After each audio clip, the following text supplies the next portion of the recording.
wer bist denn du? Und was fahrst du für Motorrad oder Motorräder? Und wie lange fahrst du schon Motorrad? Also erzähl mal ein bisschen was von dir. Jawohl. Ja, servus miteinander. Ich bin der Christian und vielleicht einmal vorweg, bevor ich jetzt ein bisschen was erzähle, es ist eine ganz interessante Story, wo wir uns herkennen. Das ist, glaube ich, auch nicht so ganz alltäglich, Toni. Ich habe zufällig einen Royal Enfield Himalayan Video von dir gesehen und habe gesehen, er fährt in der Straße in Kaufring, die wo ich kenne. Und dann habe ich mir gedacht, da fahre ich hin und wirf in den Postkasten, wirf ich mal meine Visitenkarte rein. Und ich habe dich kennengelernt. Du warst ja mit deiner SRS Zero, war der Toni auch im Orient, in der Türkei und in Georgien. Und ich habe das auf YouTube mitverfolgt und denke mir, es gibt es ja gar nicht, dass da So ein Irrsinniger, mit 150 Kilometer Reichweite. mit 150 Kilometer Reichweite mit einem E-Motorrad sich das zutraut. Ja. Und da war ich so gespannt und habe da immer mitverfolgt und über den Weg sind wir in Kontakt gekommen. Das stimmt, ja. Über Kommentare genau, zurück. Über das Kommentarfeld von YouTube. Also dürft ihr in Kommentare immer was reinschreiben. Genau.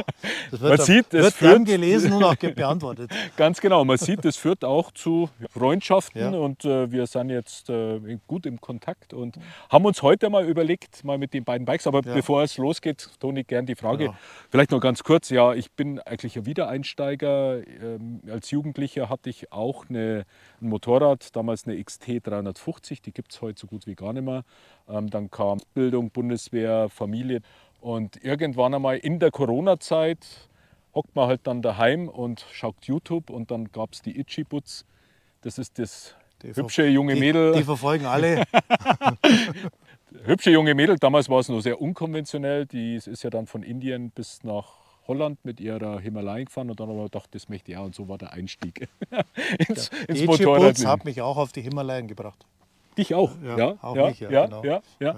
Und das war unglaublich, ich kannte diese Himalayan nicht und bin dann, das war noch vor Corona, gab es noch in München diese iMod oder iMod oder wie man dazu sagt, am Kieferngarten hinten im MOC. Und da war dann der Royal Enfield Händler aus München, der Tobi Gattermann und da stand genau das Itchy Boots Bike. Und dann hat er gemeint, er hätte noch eine über. Und ich glaube, das hat dann ein paar Tage gedauert und dann war es gekauft. Genau. Ja. Und bei dir, Toni, würde mich auch mal interessieren. Oh, jetzt hat er mich gefragt, ohne Skript. Gell? Entschuldigung, nein, da frage ich nicht. Und ich habe tatsächlich darauf gewartet. Und jetzt muss ich mal kurz sagen, also ich fahre schon ziemlich lang Motorrad. Und habe schon gefahren. RD 250, XS 400, CM 185, zweimal XT 500, Honda Bolt R zweimal, XT 600 84er, XT 600 Tenere 3AJ, die wo da steht.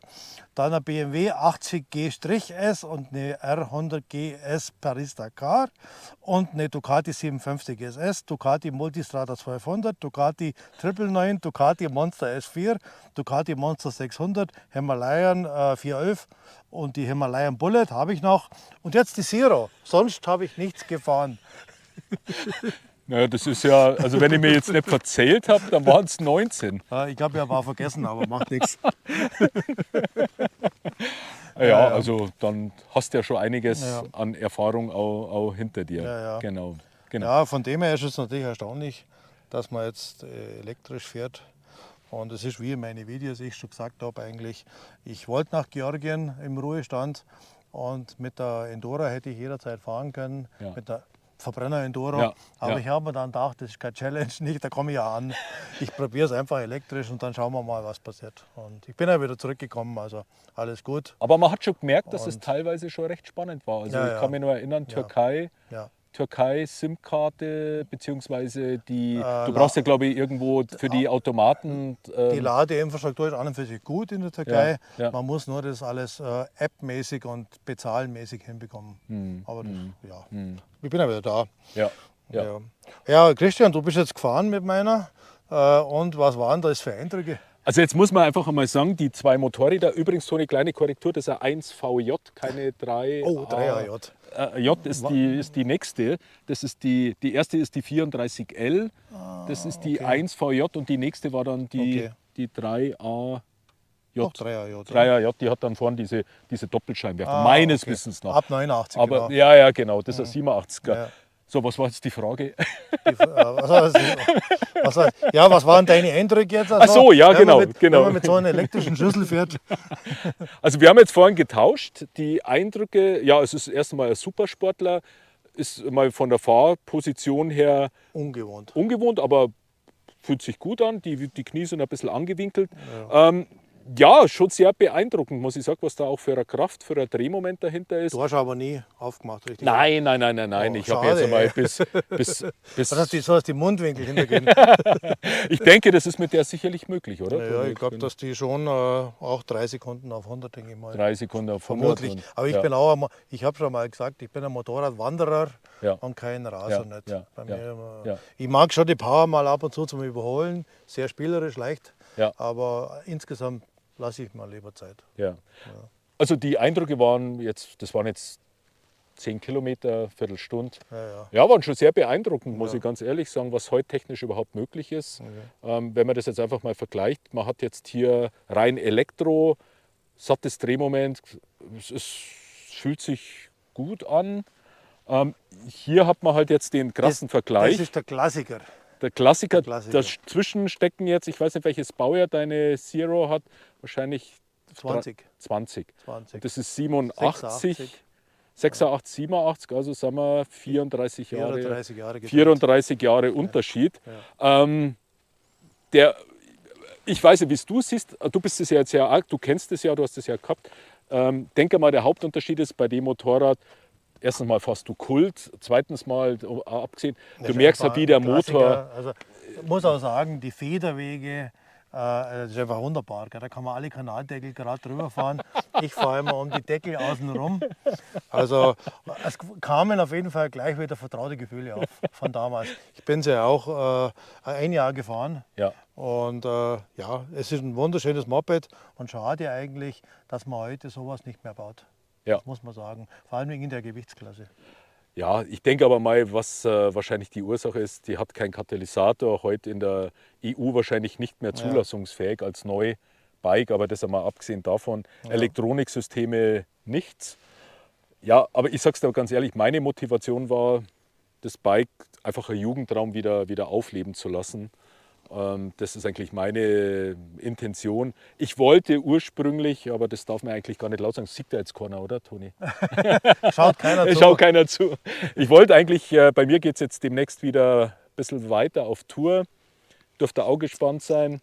Und ich hatte eigentlich so im Hinterkopf... Schöne Videos von Christian. Da schaue ich mal zu, was der Christian in der Türkei macht. Genau, geht bald in die Türkei.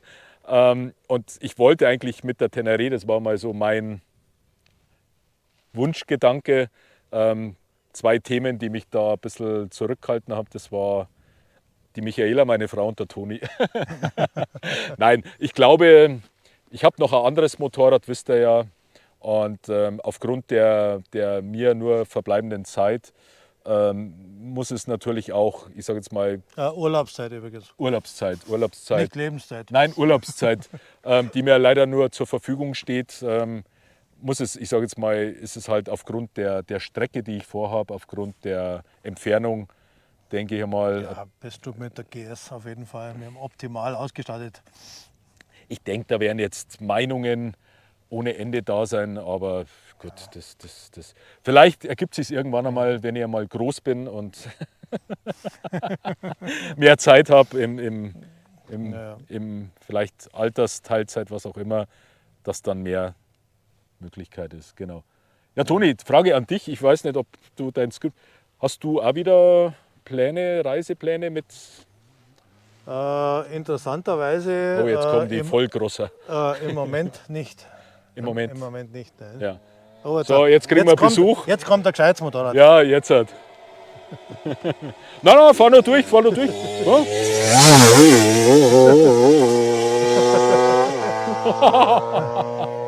Das haben wir fein gefilmt. Schön wäre es jetzt gewesen, wenn er hier durch die Lichtschranke gefahren wäre, aber ja. Hat er aber Kennzeichen gehabt. Hat der Kennzeichen gehabt? Ich habe gerade aufgepasst, es ging so schnell. Ja. Nee, ich habe im Moment nichts vor, sogar Familiencamperurlaub sozusagen. Ja, da gab es jetzt ja eine schöne. Jetzt zeigt es uns nochmal. Jetzt kommt da!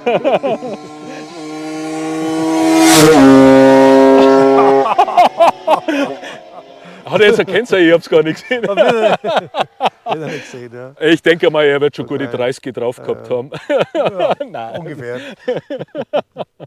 Ah, nur ein schöner Zweitakter, gell? Ja, der riecht gut. Gibt es das heute noch? Aber nur noch im Gibt schon noch. Oh je, der beschäftigt uns jetzt, oder? Ja, das sind mehrere. genau. Also Nein. keine. Nee, im Moment nicht. Aber Wünsche sind da, ganz klar. Mal gucken. Aber da kommt was. Da kommt was. Irgendwas kommt im Herbst. Ich weiß nur noch nicht wann und wie und wohin. Ja. Aber man hat ja gesehen, du warst jetzt ja mit deiner Frau. Gibt es auch eine schöne Videostaffel jetzt gerade in Großbritannien. Schottland. In Schottland. Oh. Hi, servus. Jetzt kriegen wir Besuch. Ja. Ja, Försterwende. Hallo, servus. Du hast aber eine Wettbewerbsmaschine, oder? Ja, Schon, gell? Servus. Hi. Servus. Wir machen gerade ein YouTube-Video. Bist du also dann auf YouTube mit drauf? ist doch cool. Wie heißt der? Das ist der Toni und ich bin der Christian.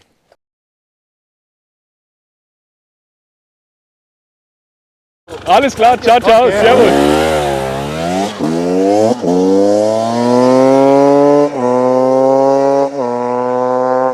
Verrückte Hund, hä?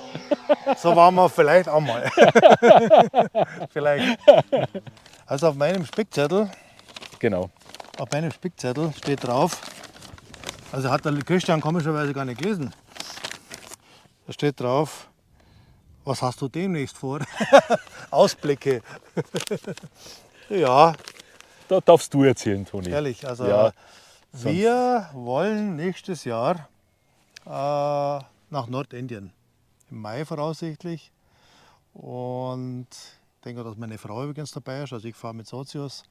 Und da leihen wir uns in Nordindien, denke ich mal, 2 Himalayen aus. Und machen eine schöne große Himalayan-Tour. Genau.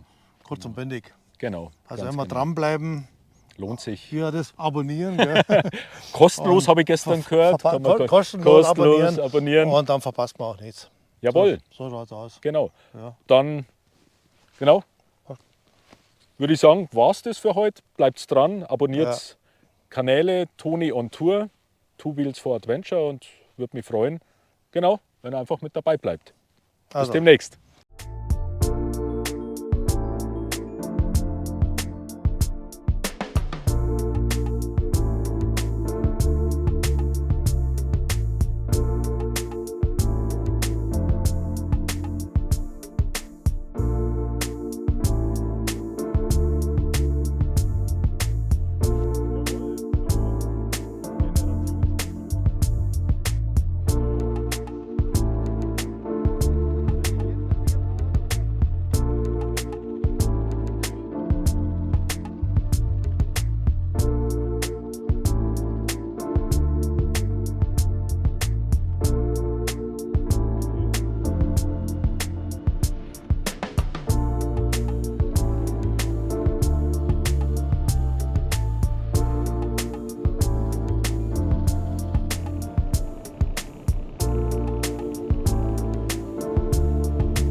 Hallo Leute, wenn euch das Video gefallen hat, lasst mir bitte einen Daumen nach oben da, abonniert meinen Kanal.